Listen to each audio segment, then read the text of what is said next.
To be fair, we did say it was going to be quite casual. So this is like... Yeah. Yeah.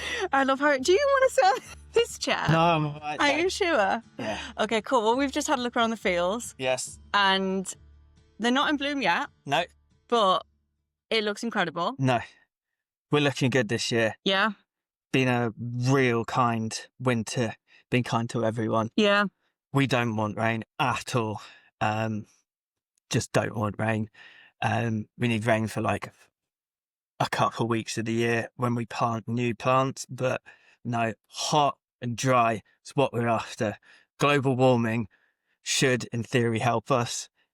Right. Didn't help last year. Yeah. But no, been good. Everything looks nice. There's lots of new growth on the plants.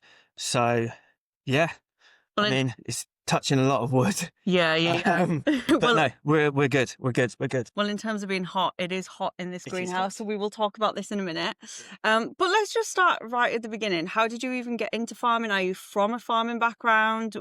Where did it start? No, from London, born and brought up there until I was 16. Yeah. And then I came up for my final couple of years up to Yorkshire, and got to Northern Northerners. with all the Northerners, and got to be outside basically. Yeah. And teachers and things said to me, well, you need to be outside. You need to at least be doing something with your hands. It'd always been the kind of idea that you just go into the city and do what Dad does, do what your friends do. Mm-hmm. But they were like, no, go do something outside. So, went to Harper. Yeah. And did realm. So, halfway between an office job and farming. First year found out, didn't like it, want to do farming, but carried on. So, graduated from Harper, and then in the summers and things, but at school worked and was like, no, this is it. Yeah. Outside farming. Did that. Went to Lincolnshire, did veg. Kind of when I do not know enough, it is the intangible, like learning ability by being on a farm. Yeah. Which you don't have. It's that extra 16 years of someone being brought up on a farm before their first job is just invaluable. Just didn't have enough knowledge. Like, I wouldn't say basic things can be taught to you, but just little things that you would never think about. So I was like, no, I need to learn as much as possible from as many things. So did the Aussie harvest, went to America, farmed in Africa, and then incredible. came back at COVID because visa got screwed up. I was like, right, no, it's now you take a plunge, you do something yourself, or not, basically. So what were you doing out in the rest of the world? So, was it like Australia was like, the barley wheat harvest, that stuff, but boy, it pays well. And they go, here's the keys to a massive piece of kit, which that's not going to happen in the UK. Me turning up going, I've never driven a combine before, can I have a job? But in Australia, you just got to work, be a nice person basically, and giving massive opportunities. So did that. Then went to the States, cattle ranching, which, boy, was that eye-opening. I loved it and hated it. But that was great. I had 1,400 head of cattle, so small in terms of America, but between two people. Wow. Carving 400 cows by yourself is that's pretty hellish. And then plus you're doing it in minus 25 degrees. That's where it, but you're learning stuff all the time. And that's all I was trying to do, is just learn and just ask as many questions as possible. So not being from farming, I'm a blank page, as it were. Yeah. I'm not prejudiced by anything. You and me both. It's not because Dad has always done this kind of thing. It brings a fresh perspective, I think, Brilliant. It goes, well, how about we try it this way, or why have you always done it? It makes you question things. And it actually, I think sometimes helps the farming community, It adds value. Yeah, for sure. And in a roundabout way, that's it. It's like, well, I want to do my own thing. Number one, I can't afford to do, I'm going to be a tenant, don't have land behind me. Yeah. Therefore, you're going to have small acreages. You can't make money off 100 acres a week. Plus, if you're going to do that, you need your own combine. Don't have the money for that. So you've got to do something small, niche. I really loved the veg. Really loved veg. It's that real intense stuff, side to veg, which I really liked. So why did you go from veg to lavender? How did So that all happen? Because it sounds like you had a real like passion for the veg side. Yeah. So why did you go, do you know what? I'm just going to grow those like really nice smelling plants. Because you still need a lot of kit for veg. Yeah. Right, you do. And it's real niche stuff, so it's expensive. Yeah. But the lavender is set up on almost the same principles. It's in, beds and very precisely monitored, and you got to be real precious about every single thing you do. And it's the post-harvest side of it, so the processing. So just washing a carrot doubles the price kind of thing, something like that. And it's the post-harvest stuff, which I really like doing. And lavender kind of ticked a lot of the boxes. It's real intense, micro managing things. Mm-hmm. And around harvest, there's loads and loads of additional stuff you can do. Being able to sell to someone different is really interesting. Sold trailers of grain and stuff, but it is just a call to your grain merchant. Yeah. Can we get rid of 20 loads today? There's no emotional attachment to that. Whereas being able to go, right, here's some veg, but we've done something different to it, or chopped it different, or washed it different, and then packaged it different, and then it gets into another shop, and then you see it, and you go, oh, yeah, okay, that's satisfaction. Yeah. It's like seeing, a carcass in a butcher's window with like best in show, that kind of stuff. Yeah. Like, well, at least you're getting something from it. It's just not just a kind of logical money transfer number in bank sort of thing. There's gotta have. There's a real connection there. If you put 12 months into growing something, then getting something back for it is, you have to. Yeah. You have to. So were you inspired by any particular travels that inspired the lavender side of things, or was it just... Yes. I feel like I've touched on a nerve. Yeah, well, because it's just a really crap, like awful way of coming about it. It was sitting in a tractor in America, was cutting hay by myself, and this was I think it was like a 4,000 acre field. Yeah. And I was like, I'm not going to see someone for the next 3 days at all. That's a lot. Genuinely not. Mm-hmm. Like, I leave, go home, get my pack up, come back in. The diesel's in the field. I'm not seeing anyone. And on the radio, which was rubbish in America, there was one thing I like listening to, and a bloke phoned in and he said, I'm a lavender farmer. And the host was like, oh, that's really cool. Thanks to the farmers. That must be a really tough job. And he was like, it's a lavender farm. It's not tough. It's really pleasant. I work 6 months a year, yada, yada, yada. And it just sowed that seed. And when I had to come back from COVID, it was like, right, can I have a think about this? And it really stacks up. Or stacked up on paper, and I really like the idea of genuinely 6 months a year, outside of summer, you're not doing anything. And I was like, there's loads of additional things you can do, and you can see all the stories of these small farms and how they're doing it, and additional income streams and things like that. Oh, that's brilliant. It's not like that at all. It is like every single waking hour is farming. It's not 6 months a year. Yeah. But it was from that. I'm quite happy I've done it. Good. I'm glad. So, in terms of lavender, I wouldn't even know where to start. Yes. So, tell me the process of how we get the end product. Where does it start? Does it start in the greenhouse? Yeah. So just talk me through a bit of the process, or for anybody listening who has no idea how lavender's grown. Yeah. So it starts in the greenhouse, but for us, it didn't start in the greenhouse because we're starting from fresh.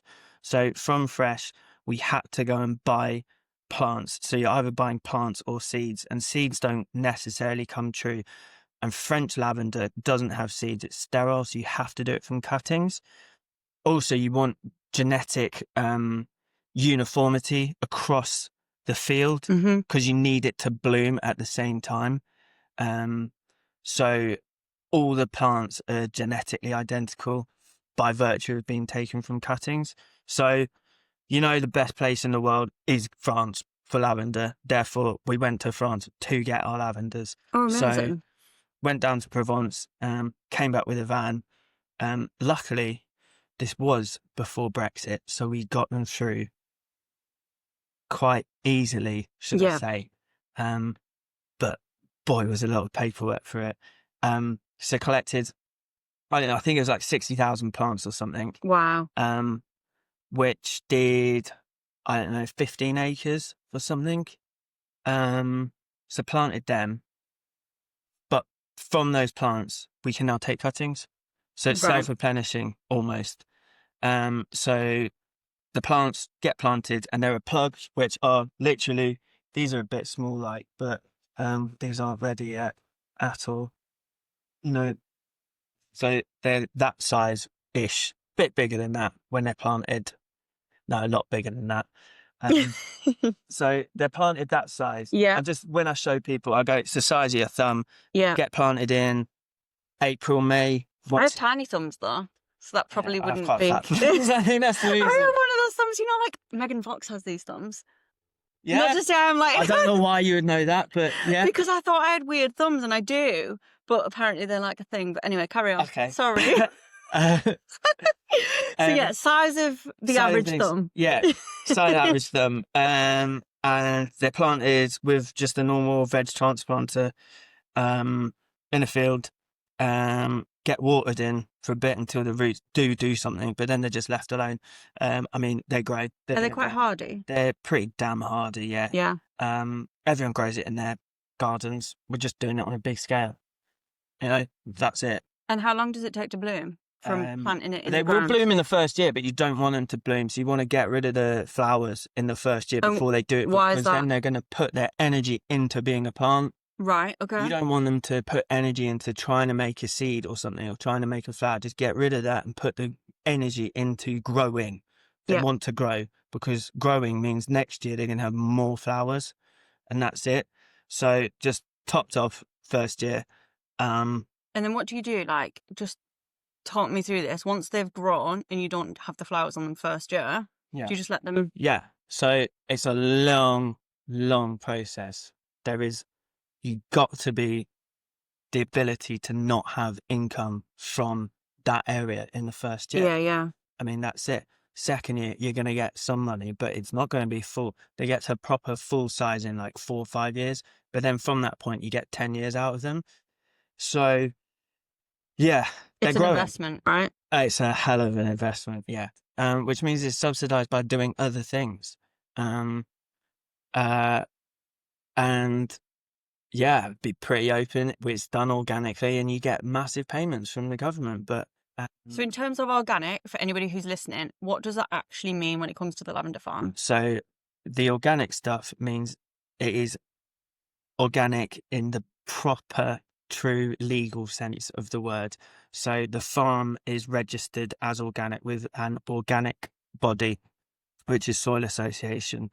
So that means we have to stick to or adhere to rules which are pretty strict, but basically means that we're not using inorganic fertilizers and then sprays and things, so herbicides or fungicides or insecticides. So you're meant to work with the soil to create your own nutrients and things from using different plants which put stuff back into the soil. Does that feed into this idea of regenerative agriculture? How do you feel about that?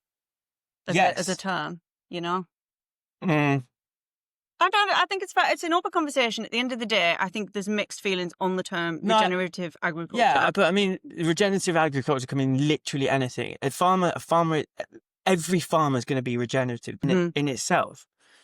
The idea of using it as a Marketing tool, I don't know about that. There's no legal definition of it, which means you can put regenerative and anything. We are regenerative, but I'm never going to say we're regenerative, because I want to say we're organic, because there is a legal standard for that. And I know that when we have that, we have a certificate which we give to people. I think and that's then really they interesting. know what they're talking about. I think that's very interesting, coming from, you didn't come from a farming background, and then you're saying this actually is a label we want to use because of the, I guess, the legal side of it, and because of the actual framework. When it comes to regen, there's not any guidance as such. It's not a tick box exercise. It is very much about. It's great. People doing regenerative, and there's a local farmer that I've just come across and met and chat, and they're doing regenerative, and I'm like, no, you actually are doing this. You fundamentally believe properly in this, and following their crops in different ways, and going, it's just an exercise to reduce their input costs and things, and make a healthier farm, as it were. Because farm health is key to profitability. But it's like, well, if there's no, you can't. I don't want to say you can't trust what someone's saying, but you can't. Like, you got your red tractor and stuff. At least you got to stick to a certain set of guidelines. As much as people might, dish out on it and stuff, at least there's a set of rules that everyone knows what they are. Or you go through, when you're selling to your supermarkets and stuff, you've got to go through their own set of systems and rules and get their inspections and stuff. At least you know that is what you're doing. But regenerative, it means nothing. I think that's interesting, because it's not, at the minute, we don't necessarily have a label as such for regen. Like, people market it in that way. But I think fair point. Why wouldn't you? But it's free to do. Market it, take it, absolutely. But I think in the US they do actually have a label for regen. Yeah, which they're, kind of looking at now. So maybe that's something we'll adopt on this side, But it's like, how can you put it will become another tick boxing thing. It would have to be, I think, a list of, this is what you need, requirements to be labelled regen. You have a requirement? It's like, how can you have a requirement? Because someone doing regenerative stuff with stock is going to be so different from an arable farm doing something. Yeah. And it's just, that would be I think it'd be nigh impossible. If people are doing something, that is better than nothing. I think that's the quote of the episode. Yeah, it is. But I mean, look, if you're not doing something to help out your farm, at the end of the day, you're going to be stuffed in not a few years, but in a decade, 2 decades, 3 decades, because there's going to be nothing left in your soil. So sorry. It's all right. It's all good. So anyway, here's organic. Right. So you get the plants. Yeah. I mean, they're plugs, they get planted, they get left, they get weeded, they get intercrop to stop weeds and stuff, and then they grow, and then they bloom. It is like your garden. They bloom every year from kind of June to August. These are cuttings which are done from the plants. Yeah. So these were taken last year, sat in greenhouses. They're now coming in. There'll be another month in here. And they get planted out. This is for expansion of acreage. I mean, it looks like you've got different varieties in here. This is lavender. There's lots of different colours. This is not. What's that? These are herbs and stuff. So there's thyme, flowers, savoury, marjoram, all there. You got tomatoes at the back there. Nice. You got the lemongrass there. Cut flowers down that end. Over the other side is all cut flowers in modules, and that side is herbs and more lavender. So I don't know. I think this year we did like 30,000 cuttings. Oh my god! 30,000 cuttings is only 6-7 acres, so it's not a lot. And what does that look like in terms of the end product? Like, how much would that make in terms of like bottles of? Do you see what I mean? Like, how much are you going to get out of that?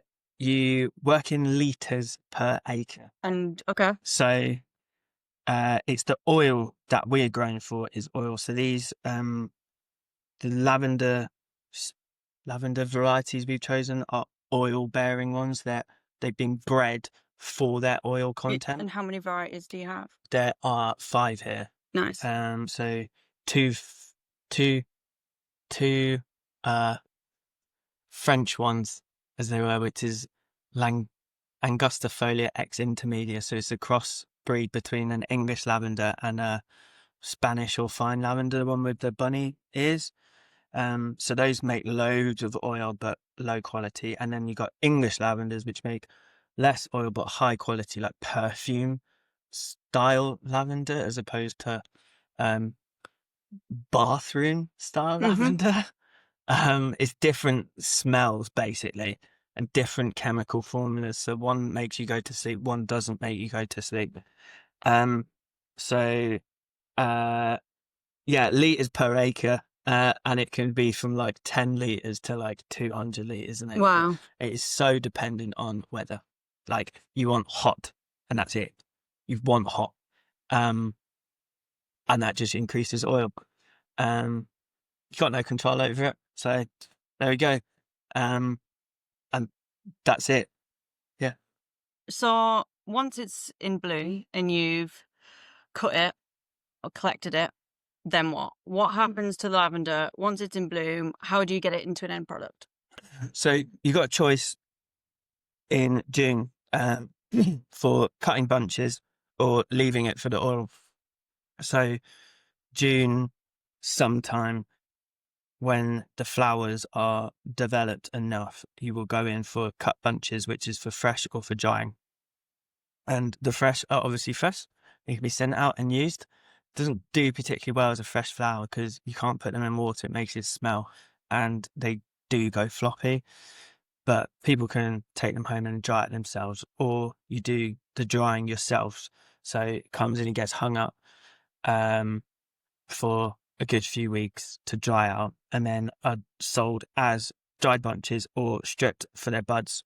So the buds are then used in little bags, or those like wheat bags, or anything really. Put into wax melts or put into cosmetics, or some of the stuff is kept for food. So different lavenders, there's stuff which is like nice culinary stuff. It gives a different, better taste instead of soapy.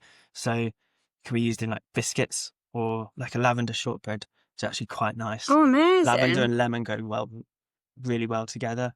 Do you know who's doing it? There was a lavender drink I saw the other day. Is it like lavender 45 or something? I don't know what it was, but I saw a lavender drink the other day and I was like, I don't know how I'd feel about that. Do you know, honestly, I would go, oh no, it's going to be awful. It's going to be soapy. That's what I thought. I was like, it'd be like a perfume, but you've just said about the shortbread and lemon there, and I'm like, oh, actually. You don't want to get it wrong. And I mean, if someone goes measurements and you do it in your kitchen and they go, oh, half a teaspoon of this, it is genuinely half a teaspoon. If you put in a teaspoon, it will be disgusting. Right. It's like, no, just someone's done this. Just trust them. Because you ruin it very quickly. But it is quite nice. I mean, the one of the best cocktails I ever had was the lavender one, and that was way previous to this. This is no bias or anything. It was like, that is genuinely delicious. But yeah, lavender, look, you want to everything. Fundamentally, I don't mind how it goes off the farm through the farm gate. It just needs to all be sold. So you're making a choice in June of bunches or not. I mean, if everything was cut for bunches, that would be more than the entire like nation's mead of it. Right. Okay. It's just dumb. So you cut in a certain amount of bunches, which you kind of roughly know what you need for the year. And then the rest of it is left to grow on more, and the flowers and the oil to develop and cut with a specialized lavender harvester, which came in from France, which sits like a really old school silage harvester on the side of a tractor. But with it, it's got a lot more adjustments to make. So it picks up the lavender, because instead it falls out like that. And you need to lift up the lavender first, get it kind of in a nice thing. And then with the knife section, cuts it. So it's actually cut with a knife section, because you need the plant the next year.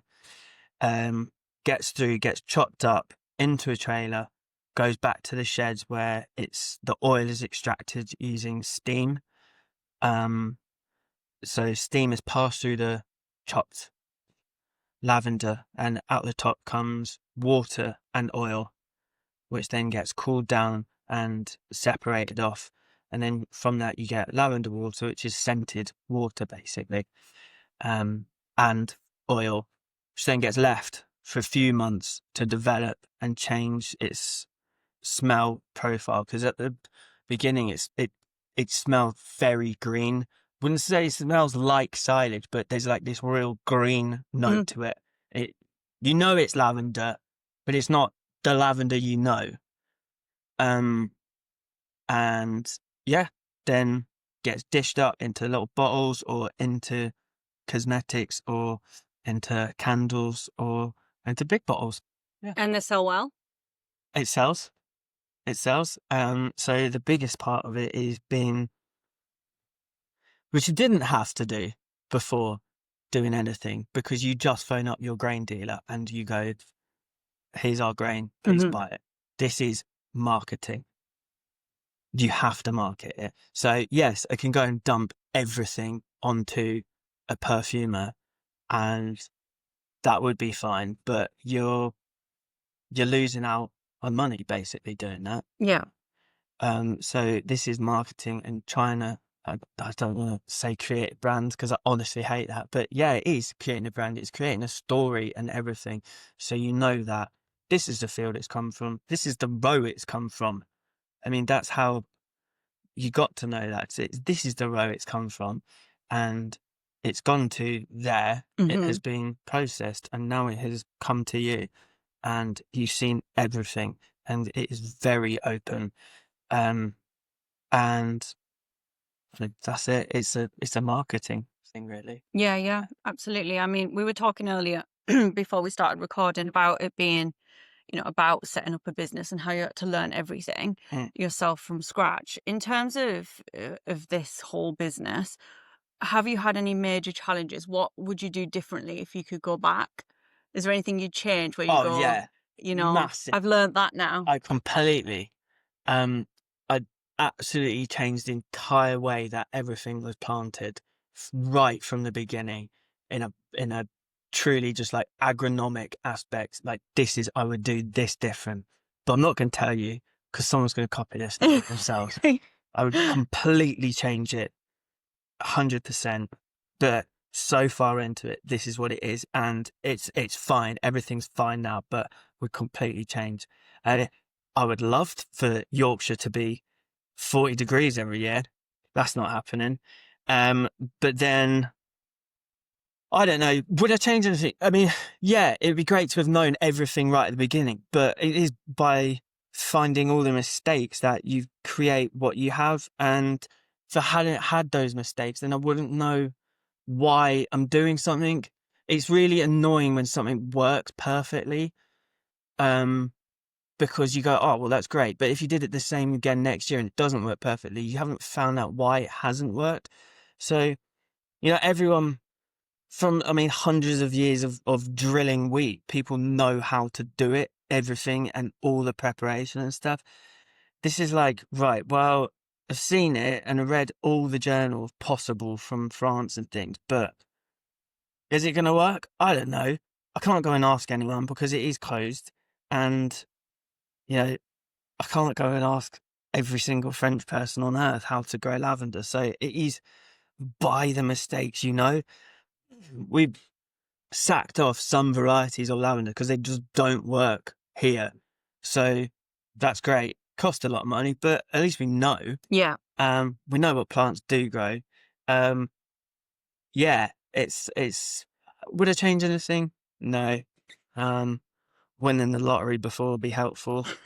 Nah, quite happy. Been better at paperwork. Yeah.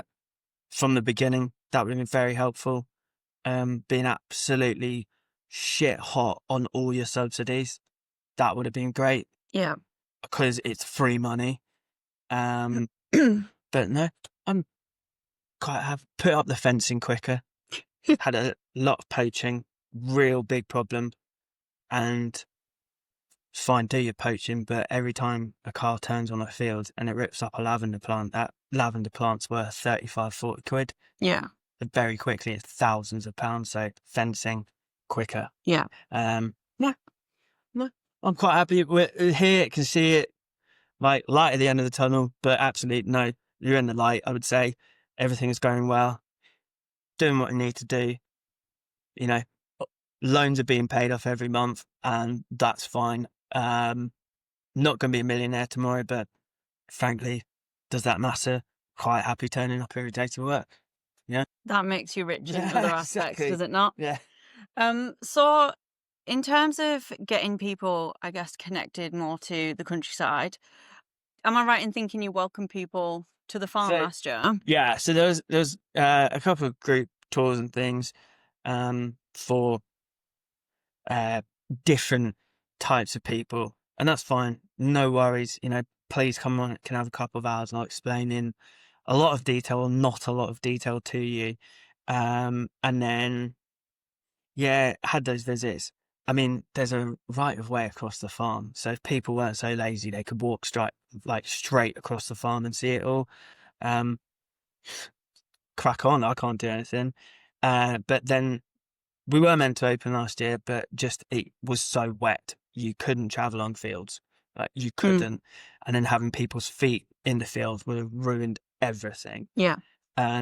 So that didn't happen, but this year we'll be open to have people to come and see the fields. And when will So that be? that is it needs to time with summer holidays. So we can only be open 28 days a year. So it has to time with summer holidays. Ideally, it would be a couple of weeks before school holidays, but that's a waste. Yeah. It is.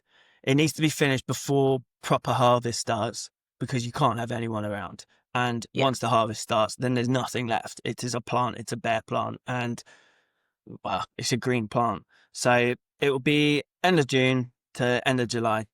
So during then, there will be lavender blooming and then cut flowers, and there'll be lots of herbs, which I think that they smell nice. You can smell them when you walk past them. So I think it's quite nice.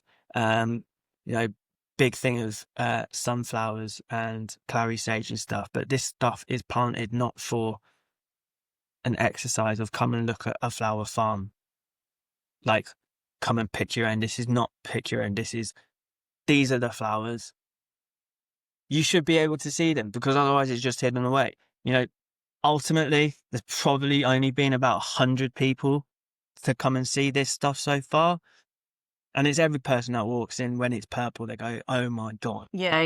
Yeah. Stunning. This is what it is. So, well, I'll definitely be back. Bring thousands of people with you, please. So yeah, we'll be open in summer. I mean, we talked to the local ice cream people. You should go and see Brimall's ice cream. Oh, okay. They got their own dairy farm and they make the best ice cream. Well, I'm a cowgirl through and through, so 100%. Cherry Wimwam ice cream. Yeah, absolutely. So are you talking to them about doing some? So no, I mean, you have the ability to put things in front of people. And could you do lavender ice cream? Yeah, you can. Would it be nice? Well, same way. Is it going to be like? Well, don't knock it till you try it. Don't knock it.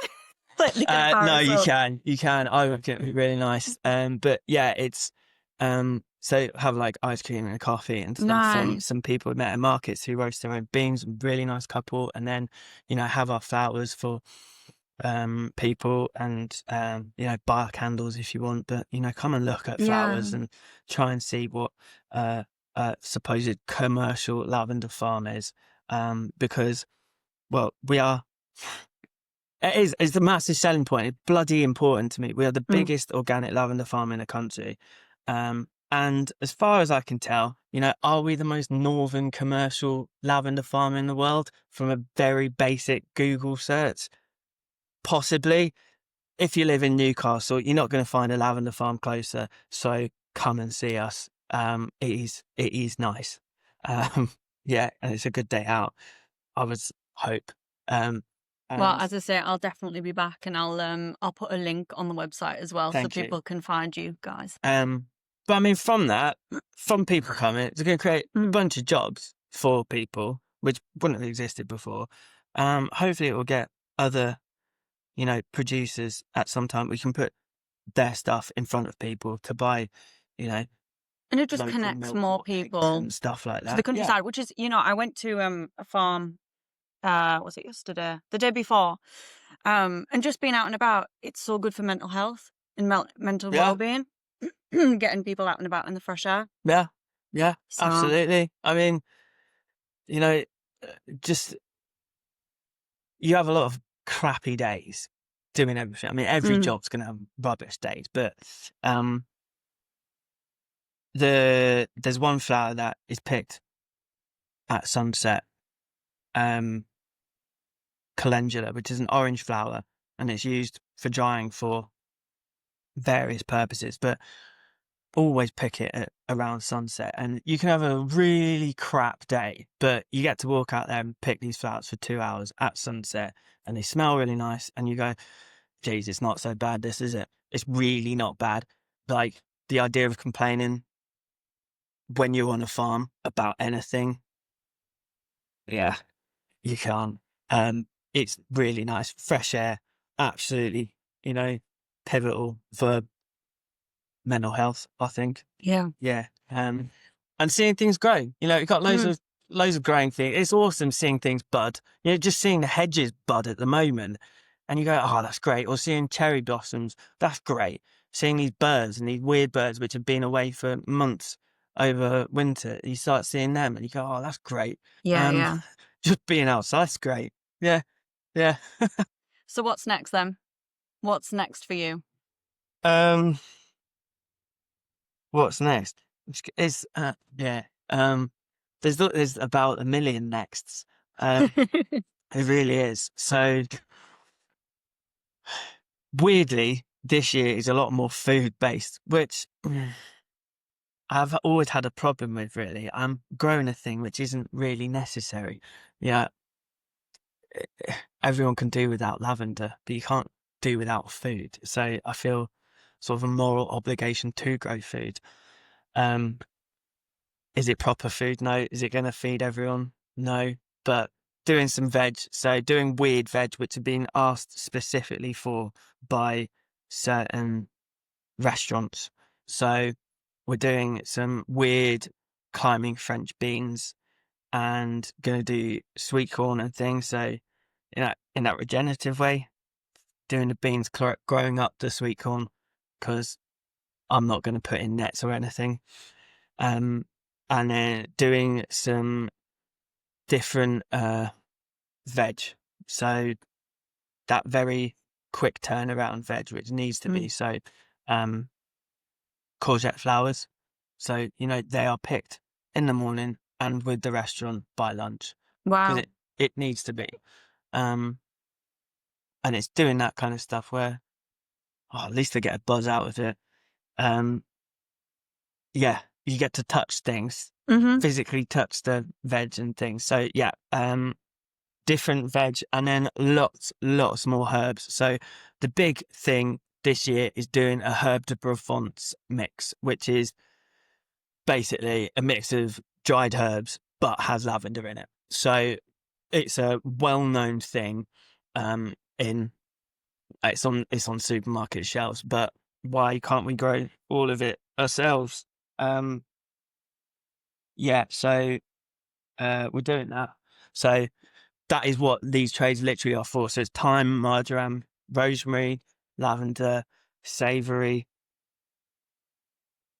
something else. So that's the big one this year. It's getting all those herbs and drying them and blending them and putting them in a jar with our own name on and getting it on the shelves. So that's all I really want to achieve this year. That one thing, and that's good enough. Incredible. Yeah. Well, I don't know about you, but it is getting a little bit hot in here. So I want to say thank you so much for spending some time chatting with me. I think we'll get back out in the field and just have a look at some more of the fields. That's fine. Yes. Well, thanks for joining me. Thank you.